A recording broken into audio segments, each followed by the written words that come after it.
A third flood assistance recovery center opened in St. Louis today, but in just an hour, it was already at capacity. Now at 10, Robert Townsend with more on the frustrations of those impacted by historic flooding.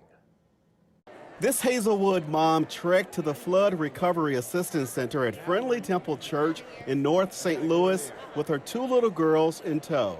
I'm going house to house, place to place. She says flash floods recently destroyed their apartment. She shared these pictures of the mess. The building has been condemned. We had 5 feet of water that filled in our apartment. Friday afternoon, the mom was among the hundreds of desperate flood victims who completed paperwork, stood in long lines, and hoped they'd finally get some help from the state-run center. We lost everything. Volunteers from several organizations, including the American Red Cross, assisted the flood victims with temporary housing, food stamp replacement, and mental health counseling.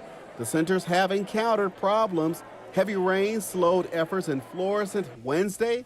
Thursday and Friday, more long lines discouraged flood victims. I'm very disappointed. I'm very upset. Amia Fain showed up with her 5-month-old and her mom. It's really frustrating because they have the people from yesterday with their paperwork going ahead of us. We'd always want it to be better. We'd always want to do more because, you know, we're at capacity, and there are people who had to get turned away today. The final stop for these folks was out here in the church's parking lot. Here they went through a drive-through style pickup for food, toiletries, and other supplies. It is a blessing that we have people that are helping the community. Helping hands that will do it again next week. Not sure the location. That's one of the things we're working on right now. We're going to be here for them. Robert Townsend, 5 Your Side.